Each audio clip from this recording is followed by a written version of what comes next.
Wait For It is a show about the way we feel about our bodies. Consequently, each episode may include references to gaining and losing weight, eating disorders, weight loss surgery, and weight stigma. If these topics are triggering to you, please take care while listening. We have links to support resources for anyone who may need them in our show notes. Wait for it.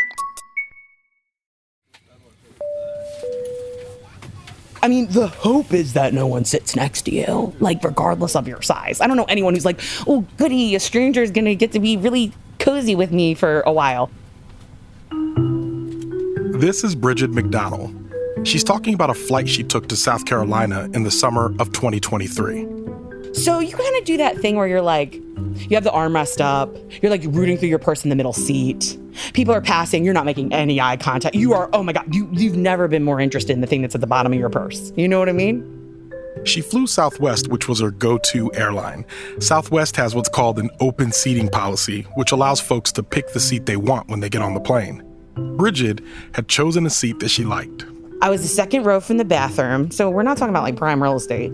I got in the window seat, as I always do. I put in my little seatbelt extender. No one was back there with me yet. As the plane began to fill up, the flight attendants announced that people would need to move their bags from the middle seat. Brigid could no longer feign a search inside her purse. So I put my bag underneath the seat. I was buckled in. A man sat next to me in the aisle. There was a seat between us. You can tell that it's like the end of boarding. And flight attendants are closing the overhead compartments. It looked like Brigid had succeeded. No one else was boarding, and she had an empty middle seat between her and her neighbor on the aisle. And so I was like, great, cool, nobody's sitting between us. And I looked over at the guy next to me and was like, all right, like sick. And I felt like awesome, like zero anxiety, not a care in the world. Brigid is describing one of the best feelings ever, and I am not exaggerating. One day I was headed out on vacation with friends who sat in a different row in between strangers, and somehow I got a seat in the empty row. My friend Travis looked at me and said, "You just won the lottery." For me, it was even better than flying first class because I didn't have to pay more for the experience. But also, as a fat person, having an empty seat next to you on a flight means more than just comfort. It means less anxiety and less physical stress on your body. The main anxiety that I have does come from concerns about who's going to sit next to me. I'm like, dang, is somebody going to be sitting next to me that like I'm going to have to be like rigor mortis my muscles so that I don't touch them and it's going to be awkward? Or are they going to be somebody who's just like cool? This experience of rigor mortising your muscles is very familiar for me. It's something I've done on many flights. Unlike Brigid, I prefer an aisle seat with a movable armrest because I'm not just fat, I have broad shoulders. So even if my stomach were smaller, I'd still be touching my neighbor. Sitting in the aisle allows me to lean slightly into the aisle and away from the person I'm sitting next to. But Brigid didn't have to worry about any of these contortions. She was settling in for what should have been an easy flight. So I'm sitting in my seat and I'm like, this is awesome. I'm about to be on vacation, on a beach, no one's sitting next to me, feeling good, riding high. And then I see the gate agent who checked our boarding passes. I see her board the plane. And I don't know what they're checking for exactly, but like they're doing their job. They're doing some things. They're checking their stuff. So I wasn't really that fazed. And then the gate agent came back towards the flight attendant that was in the back. They were talking. And I just noticed them talking, and I feel like they're looking at me. And I was like, don't get in your head, Brigid. And they're kind of having, like, not a disagreement, but they're going back and forth. And then I see the flight attendant say, no one is going to sit next to her. And all of a sudden, the gate agent's walking towards me. And her look on her face is like, I don't want to do this, but okay. So she's walking over and she goes, ma'am, could I speak with you off the plane? Off the plane. Everyone is boarded. And I was like, oh my gosh. So then I start thinking to myself, has someone died? Is this like, am I getting like, is something gone wrong? Like, and so I'm like, should I bring my stuff? And she says, no, you can leave your stuff. And then I'm like, okay, what? Now, mind you, Brigid was sitting at a window seat 2 rows away from the bathroom at the back of the plane. Her getting off would require her seatmate getting up to let her out, then a long walk from the back of the plane to the front of the plane, with everyone looking, wondering, and judging as she walked by. And for any person at all, but especially like a plus size person who has been on a plane before, I'm doing the like side, like crab kind of walk. I'm like trying to like switch my hips so that they're not like getting in everybody's face from the back of the plane. Brigid followed the gate agent to the desk where they were joined by another gate agent, a man. And I was like, can you just tell me what's going on? And I'm going to be honest with you. I knew.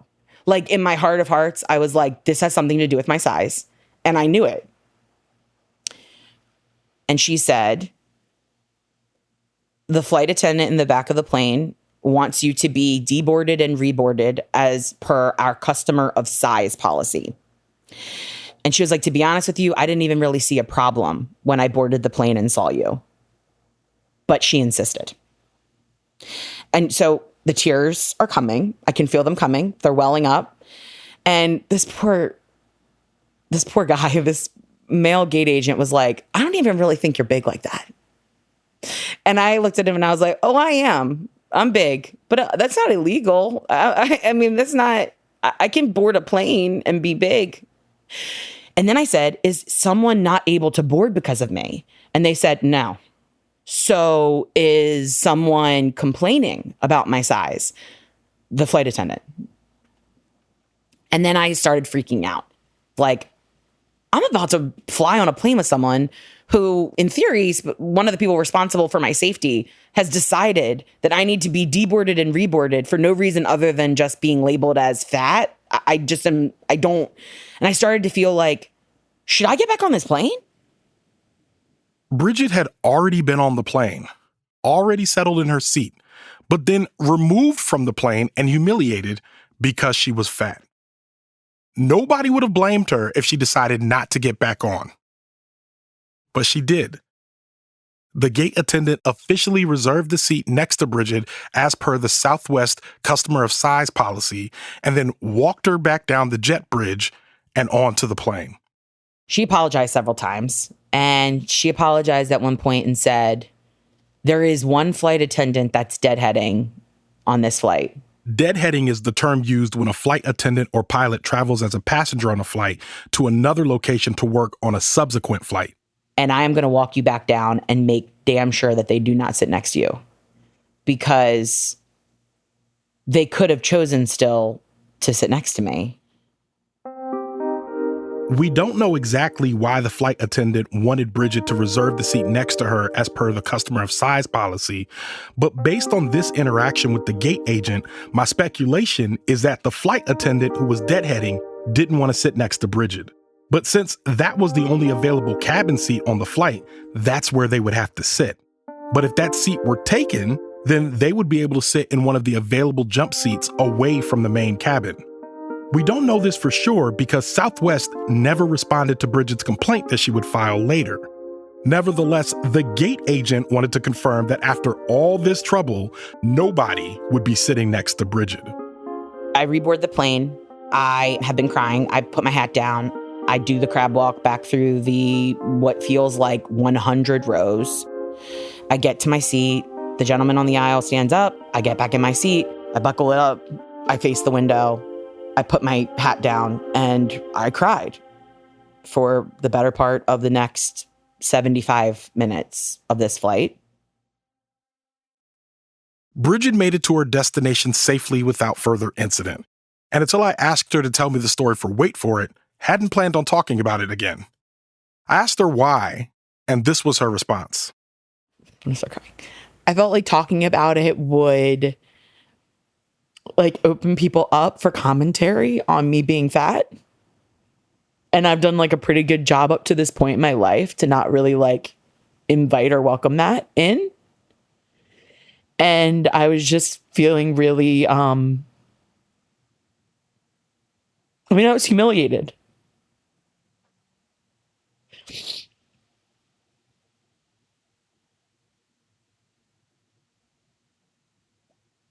I think it's probably because there's part of me that did feel like it was my fault. there's probably part of me that thinks like it is your fault. You are fat. Brigid's story is my worst nightmare. Being marched off a full plane, then back on with everyone's eyes on you. People likely blaming you for the flight being delayed. She said it herself, it was humiliating. And I can relate to her tendency to blame herself. I assume that most things are my fault because I'm fat, even more so when it comes to flying. And these humiliating stories aren't uncommon. I've heard many horror stories about being fat and flying, even though it's risky to tell them because sharing these stories opens fat folks to further humiliation. It feels like everyone agrees with the voice inside Brigid's head and inside my head. Well, it is your fault because you are fat. But I don't think that fat folks should be the scapegoat for a problem that we didn't create. I'm Ronald Young Jr., and this is Wait For It. Waiting. Ma'am, Waiting. could I speak with you off the plane? Waiting. Off the plane. Wait for it. The wait, the wait, the wait, the wait. Waiting. Wait for it. Should I get back on this plane?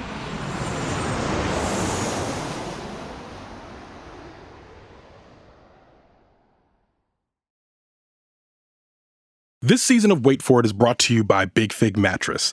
So I have a king-size Big Fig because I love to feel luxurious when I sleep, but also when I'm just hanging out, watching television, scrolling my phone, or when I have company over. This mattress is ready to be supportive. Whether you describe yourself as fat, fluffy, plus-sized, or even big-boned, this mattress is going to hold you up. I was apprehensive to get one at first, but Big Fig offers a 120-night trial just to make sure it's the right mattress for you. And trust me, it won't take you that long to decide that this mattress is the one. Go to the link in our show notes and take the Bed Builder quiz to get exclusive discounts on your new Big Fig. Hello, Wait For It listeners. I hope you're enjoying the show. And I want to invite you to check out another OhitsBigRon studio show called Leaving the Theater. Leaving the Theater is a television and film review podcast that started with me reviewing movies as I walked out of the theater immediately after seeing them. It's now expanded to include me reviewing television and streaming titles on my couch as well. These are the freshest take on what we just watched, and it's a lot of fun. On each episode, I talk with my movie-loving friends or colleagues from other podcasts, and we rate whatever we watched from 1 to 5 stars. If you're an overthinker like me, you'll enjoy agreeing and disagreeing with my analysis. Again, that's Leaving the Theater, available everywhere you listen to podcasts. Wait For It listeners, if you're enjoying the show, please rate it 5 stars on Spotify and Apple Podcasts and leave us a good review as well. This helps new listeners find the show and helps us to grow the audience. We want to hit 1 million downloads by the end of this year, and with your help, I know we'll do it. Thanks again so much for listening.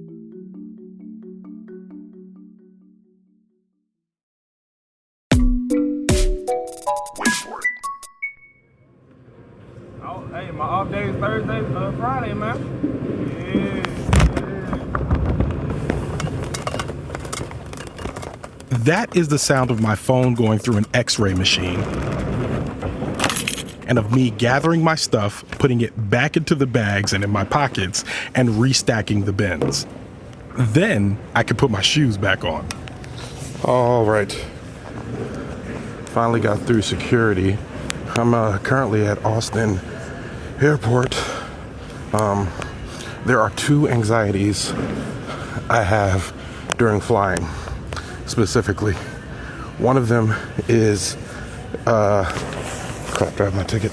Yeah, okay. One of them is going through security, and the second is physically getting on the plane. Typically what happens is that, I'm just like generally anxious about what it's going to take to get my shoes off, my jacket off. Am I wearing a hat? Did I wear the right shoes? Unpack everything. If I can take a flight without a major incident like what happened to Brigid, then it's a success. But I spend a lot of time avoiding minor incidents when I take plane trips. Minor incidents like being groped on my chest and crotch by TSA because I have man boobs and my stomach hangs low, and the x-ray machine reads my body as me hiding prohibited items. Minor incidents like the flight attendant making a grand show of getting me a seatbelt extender when I surreptitiously ask for one as I get on the plane. Minor incidents like bumping into someone as I try to walk down the narrow aisle to my seat. Minor incidents like seeing the concerned face of someone who realizes that they're sitting next to me. So if I sound anxious in the tape you just heard, it's because I am anxious, and I just want to walk off the plane at my destination having not been humiliated. Everything I do at an airport and on the flight is to draw the least amount of attention to me as possible so that I don't get marched off the plane. Go ahead and get you right over here. I have to shrink myself.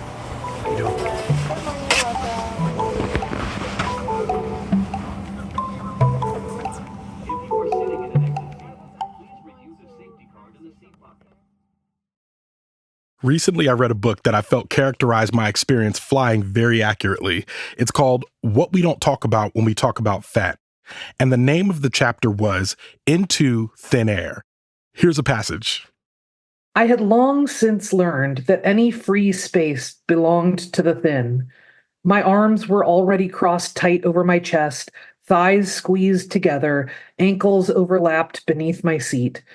My body was knotted, doing everything it could not to touch him, not to impose its soft skin. I folded in on myself, muscles aching with contraction. That, of course, is Aubrey Gordon. My pronouns are she, her, and hers. I've written a couple of books, both What We Don't Talk About When We Talk About Fat and You Just Need to Lose Weight and 19 Other Myths About Fat People. Those are books that I wrote after writing anonymously for several years under the name Your Fat Friend. And now I co-host a podcast with Michael Hobbs called Maintenance Phase. I've followed Aubrey's work for many years and was very excited to talk with her about air travel as she's talked and written about it extensively. We talked quite a bit about what she does when she flies in order to shrink herself. I try not to drink very much water so I don't have to go up and go to the bathroom. I also know that my mouth gets dry sometimes, so I bring a lot of mints so I don't have to ask for drinks, which also means reaching over the row and again, reminding them that there's a fat person here who's making them physically uncomfortable in some way, right? I bring my own seatbelt extender and I check for it as often as I check for, my phone or my boarding pass or my wallet, right? I have a very specific posture, and I feel like most fat people I know who fly have similar sort of postures for themselves. I use one hand to grab the opposite elbow so that as little of my arm as possible is in anything that anyone else could interpret as their space, right? So I end up sort of with my back twisted and my elbow pulled off to one side for most of the flight. It's not super comfortable. Aubrey's doing the same thing I'm doing, attempting to avoid a crab walk to the front of the plane, doing whatever we can do to make sure our neighbor is comfortable and doesn't complain. Because if they get the flight crew involved, trouble could arise. When someone near you asks to be reseated, it's usually after everyone else is in their seats, and the whole plane becomes like a theater, right? And everyone's just watching this one thing play out, and you just become aware that there are like hundreds of people around you who understand exactly what's happening and don't even feel compelled to check in with you and see how you're doing. People just silently watch, and it feels like the clearest referendum that I get that like not one of these people on this plane is thinking of me as a human being who is deserving of their compassion. They're just watching it play out and thinking, I would feel the same way, or whatever they're thinking. But none of that has to do with, I wonder if that person's okay, or this is terrible and this person shouldn't have to experience this. That is a terrible feeling that nobody should have to experience.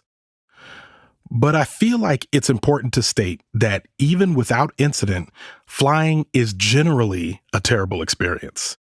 I remember during a recent trip, I was sitting in my seat, and as I watched the rest of my traveling companions trudge past me to their seats, I realized that no one seemed to be having a good time.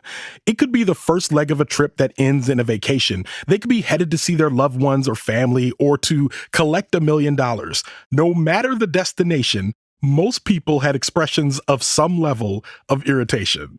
People talk about like the cattle car experience or being in the Greyhound bus of the sky. and I think that's how a lot of people feel when they're flying. They're just kind of being marched onto the plane and forced into their little pens and then marched off and barked at. And nobody loves that. It's not a great time. That is Hannah Sampson. She's a staff writer for the Washington Post. And I've been writing about travel in general for about 14 years. Hannah has written a lot over the years about airlines making changes in their services and amenities, and I wanted her to tell me the general state of air travel and what flying was currently like for most travelers. What it's like to fly right now is cramped, busy, crowded. It's generally safe, but it is not, in many cases, a pleasant experience. Airlines have been cramming more people onto flights, so the chances of getting, an empty seat next to you when you fly or stretching out with extra legroom are pretty low. If you've flown recently, this isn't exactly breaking news. But what bothers me is that the conversations I've heard about flying have often included straight-sized people complaining about sitting next to a fat person as an additional frustration of flying. As if we're just another thing contributing to cramped spaces in planes instead of people who are sharing this experience with you. Aubrey Gordon again. That is a culturally acceptable way of processing our frustration with flights or feeling out of sorts when we get off a plane or whatever. It's totally fine to say there was a crying baby or there was a fat person, right? That becomes our way of expressing frustration, and no one tells us not to, generally speaking. So we just sort of keep doing it rather than anyone going, hey, wait a minute, if you were uncomfortable, what if the seats had been different? What if you just had more space? But that's often not a question that comes up because, like Brigid said earlier, it feels like it's our fault, or at least we're made to feel like it's our fault as fat folks. I think the main narrative about fat people is I don't have to have sympathy for you or consider your humanity because, as far as I'm concerned, you brought this on yourself. Right? Like, if there's a villain here, there's no question that it's airlines, right? If you've ever been uncomfortable on an airplane, the people you should be mad at, and frankly, the people I'm mad at, are the Boeing designers. This is your host speaking. This has been my thinking recently. Why is anyone on a plane mad at other passengers? Unless someone is being inconsiderate, invading your space, like, say, putting their feet on your shoulders or drooling on you while they sleep, when we're flying, there's going to be a lot of incidental encroaching on each other's spaces. It's just going to happen. But we're all in this together. There's no reason to be mad at someone that's in the same situation that you are. Even if a baby is crying or someone is snoring, you could put on headphones. But it seems that we're expecting that the tacit agreement is that if you're going to fly, you better conform to the space that you're allowed rather than allowing for discussion about why that space seems to be shrinking. And one of the reasons for the squeeze is that airlines have been constantly changing how they offer services. These changes, Hannah says, stem from the introduction of budget airlines like Spirit and Frontier. They came in and competed with these very low prices, and that forced the bigger airlines like Delta and American to carve out like a bottom rung for passengers of kind of a basic economy experience where you get like no perks whatsoever. You get a ticket and you get to bring a personal item, and everything else is just like be glad that we saved a space for you. I remember when the idea of basic economy was introduced, this bottom rung level of travel that I think is beautifully characterized by Hannah saying, be glad we saved a space for you. Airlines essentially took the parts of travel that we assumed would come naturally as a part of the ride and have begun charging for each portion of it. Everything was becoming a la carte. If you're paying the cheapest $150 round trip ticket, you're not the comfort passenger in that case. You're the bare bones passenger, and you're going to pay for your cheap flight with a lack of comfort and a lack of amenities. And the reason this is happening feels pretty obvious, but I asked Hannah for her take anyway. There has been no balance when it comes to revenue versus passenger comfort. Why do you think that they are on the side of revenue versus passenger comfort? I mean, so airlines are really focusing on revenue because they're publicly traded companies. Like their duty is to their shareholders, and they are held accountable by Wall Street. So, I mean, that's kind of top of mind in all of their business decisions. And I would agree that it's good business decision for customers to be happy and comfortable and to want to fly their airline. But really, I would say the way that they've been thinking about comfort is how can we make a more comfortable experience that you will then pay more money for? This is flying right now. Capitalism at its finest. Essentially charging to the point that for some folks, flying isn't even an option for them financially. And for those who can afford to fly, you can expect to have a more cramped trip regardless of where you're going, unless you cough up more money. And this is frustrating for everyone. Here's Aubrey reading from her book again. I have yet to meet anyone who raves about the cushy seating in the coach section of a commercial airliner. Flying is expensive, cramped, trying, and taxing. Luggage gets cumbersome. We miss connections. Our relationships get strained. And at the height of all that stress, boarding, my wide, soft body becomes their target. Rather than being a compatriot stuck in the same cramped, uncomfortable position as everyone else, I become a scapegoat for all their frustration. In moments like those, it's hard to get angry with a corporation, its executives, and industrial designers. It's much easier to get angry with the fat person who dared to fly.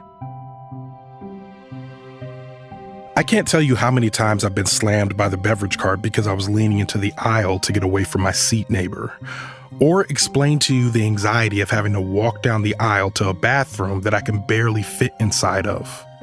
And even in these times, I wasn't mad at the airline. I was mad at myself. Whenever I think about losing weight or imagine myself thinner, one of the first experiences I think about is comfortably sitting in an airplane seat. But that target is moving because the seats keep shrinking.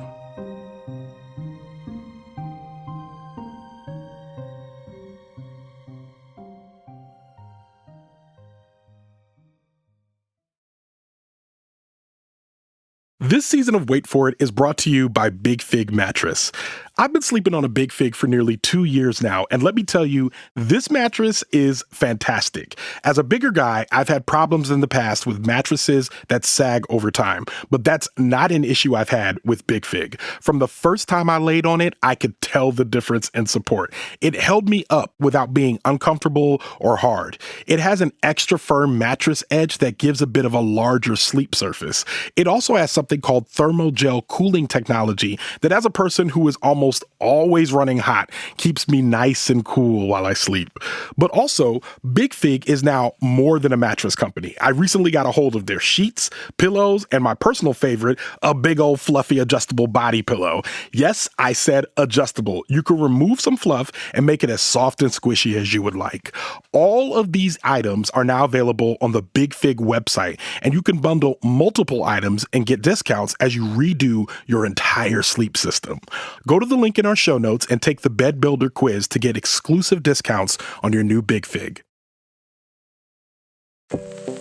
All right, wait for it, listeners. Once again, this season, we're planning to do a mailbag episode, which is where story editor Sarah Deely and I will respond to some of your questions and stories on an actual episode. So if you have a question or just want to share some of your experiences with Wait, please email us at wait@ohitsbigron.com. Again, that's WEIGHT@ohitsbigron.com. That email is also available in the show notes.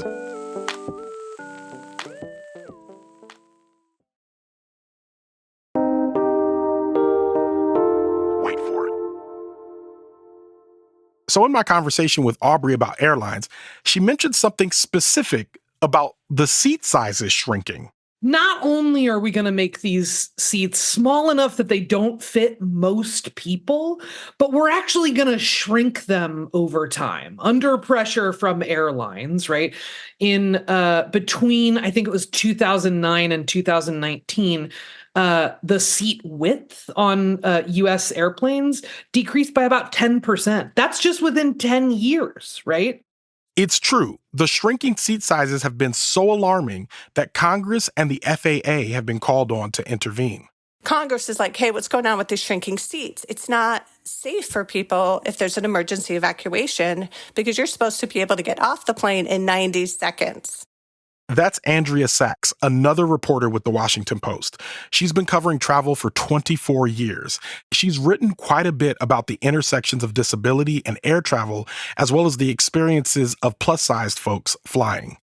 Andrea filled me in with what happened with Congress. They went to FAA. They said, you need to do some testing on this and some public comment. And they got 27,000 comments, I believe. I don't know anyone who is like, oh, they're perfect size for me. Most people are like, these are way too small. Someone said the average American cannot fit into a seat that's 17 inches wide. And to Aubrey's original point, 17 inches wide is actually more generous than what's reported. In some cases and configurations, economy class seats can be as small as 16 inches wide. And keep in mind, this puts you right up next to your seatmate, who is also struggling in their 16-inch seat, only 28 inches in some cases from the person in front of them.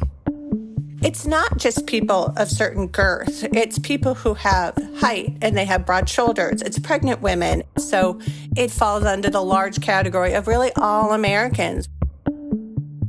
So where it stands now is that Congress is putting pressure on the FAA to come up with a minimum seat size that would be considered safe for everyone.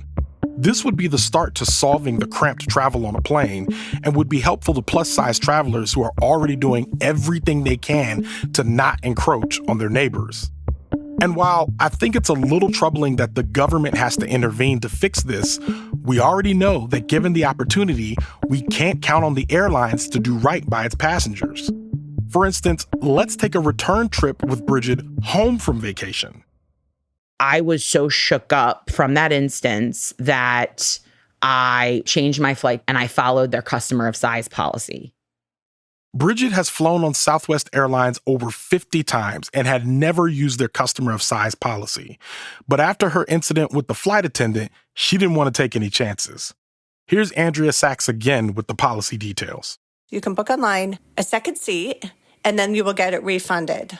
Or if you don't want to do that, you can also just go to the gate, and right before boarding, if there's availability, they will allow you to have a second boarding pass. You also get priority boarding, which is a nice perk when you want to have maximum control of where you're sitting. You do have to pay for the second seat. You receive the refund after you travel, or you have to risk asking at the gate before boarding and have to hope there's room to do it. Brigid paid the extra money and did it online. But when she got to the airport, she ran into some trouble once again when talking to the ticketing agent. I told her and she said, oh, okay, yeah, no problem. But she didn't look like it was no problem. Like she looked like, I don't really know how to do this. And she ended up handing me back 2 boarding passes for 2 different people, Brigid McDonald and Brigid X McDonald. And I was like, I don't think that's right. I got to my gate and I went up to the desk and I said, hey, this is my situation. I'm a customer of size, if you can't tell. And here are my tickets. Did they do this right at the full service desk? And she looks and she goes, no, this is not correct. This is as if you're 2 different people. And I was like, right. So what do we do? And ended up canceling my tickets altogether. Then tried to get me on the plane, and now it's sold out. The gate agent was able to get Brigid one seat on the plane, just one, which put Brigid back in the position she was in during her original trip, at risk of having someone humiliate her while traveling. Brigid wasn't going to put up with this again. So I ended up having to have a really serious conversation with her where I said, ma'am, I know this isn't your fault, but I got to tell you something. On my way here, this is what happened to me. And I explained it to her. And I'm crying, but I'm like steadily, like I'm crying in a way that's not like my voice is quivering. It's just like tears are coming down because I'm so frustrated. And I said, and I understand that this is not your fault. However, I'm going to tell you what, I am going to be boarding that plane as a priority. And I'm going to trust that you will have this sorted by the time that I get on the plane. Because for doing all this, I'm getting on that plane first. And I'm getting a reserved seat.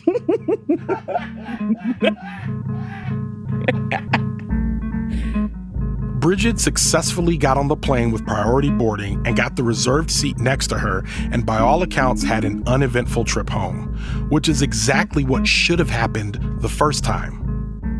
But I really hate this experience for Brigid, and this story really bothers me because Southwest, at least anecdotally, is supposed to be the best airline for fat folks, and they're not even getting it right.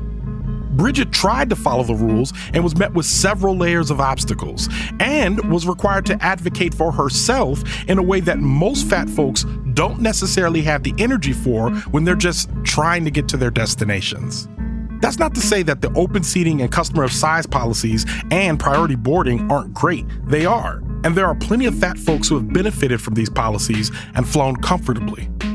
But Brigid didn't, and others won't, I'm sure. And also, this is a policy of one airline. An airline that, like Hannah Sampson said, is subject to the whims of shareholders and has to make money. Which means we're depending on them to do right by their passengers, and we have to hope that the right and comfortable policy aligns with the most lucrative one. So unless Congress puts pressure on the FAA to make the airlines do something, there's no guarantee that policies that may benefit fat folks and honestly all folks, like open seating, won't go away. Because open seating is going away. They started to give hints a few months back. And sure enough, they announced just recently that that process, that whole wild boarding position, grab the seat that you want process is going away.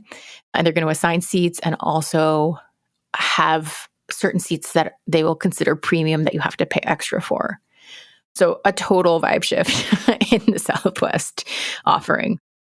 For plus-size passengers, this means the one airline that was doing the most for fat folks is now going to be just like every other airline.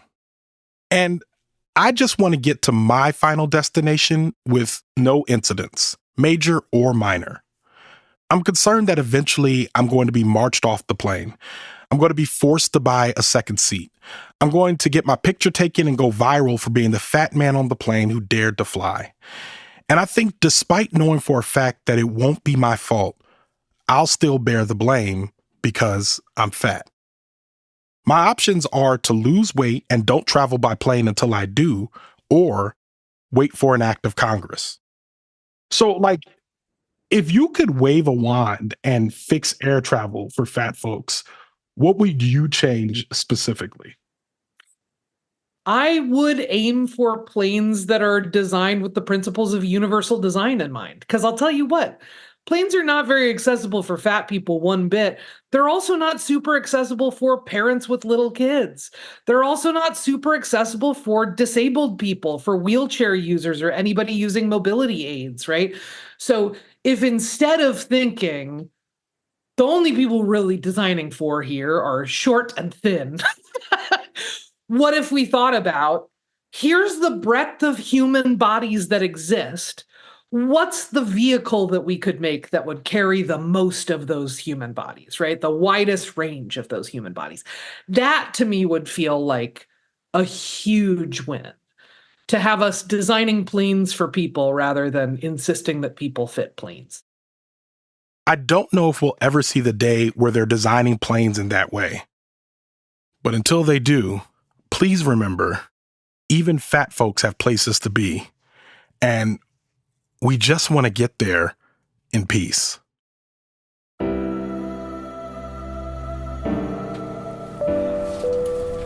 Once again, this is your host speaking. Wait For It is a production of OhitsBigRon Studios and is a proud member of Radiotopia from PRX, a network of independent, creator-owned, listener-supported podcasts. Discover audio with vision at radiotopia.fm. The fasten seatbelt sign has now been turned off. You're now free to listen to the credits. This episode was produced and written by me, Ronald Young Jr. Our story editor is Sarah Deely. Sound design and mixing from the Reverend John Delore of Starlight Diner. Show art by Heather Wilder. Episode art by Andy J. Pizza. Theme music from Jey Red, with additional music from Mass Potential, The Artist DT, and the mysterious Breakmaster Cylinder. Special thanks to Brigid Quinn McDonald, Aubrey Gordon, Hannah Sampson, Andrea Sachs, Diana Howell, and the rest of the kind folks at The Washington Post. You can follow me on Instagram, Threads, X, and TikTok at OhitsBigRon. That's at OhitsBigRon. You can find out more about this show and other OhitsBigRon Studios shows by following us on Instagram at OhitsBigRon Studios. If you have a story about weight you'd like to share with us, shoot us an email at wait@OhitsBigRon.com. That's WEIGHT at OhitsBigRon.com. Wait For It will be back next week. Thanks for listening. Wait for it. One that always gets me is the one, there was an influencer who was on the plane. I'm mad that we have more than one of these stories, but who's on the plane and the guy is talking about her via text, and then at the end somehow starts hitting on her. Yes. Yeah. Yes. Totally. Totally. Like, that's wild. I don't know her, but I have read that story so many times. And I'm like, yeah, I have never wanted to physically fight someone before. Yeah. But like, we had to run up on I him. would go on a punching spree. I would figure out how to punch. I would be bad at it, and I would do it a lot. Noted author and podcast host Aubrey Gordon goes on a punching spree. International incident caused. Oh. This season of Wait For It is brought to you by Big Fig Mattress. Now, I know there are other mattress companies out there, but Big Fig is specifically designed for fat folks. They've made a quality mattress that will last 20 years with a full replacement warranty and a 120-night trial just to make sure it's the right mattress for you. You know, sometimes when I travel, after a few nights of sleeping on those hotel beds, coming home to my Big Fig mattress is a vacation from my vacation. And listeners, you can have that vacation too. Go to the link in our show notes and take the Bed Builder quiz to get exclusive discounts on your new Big Fig. Radiotopia from P.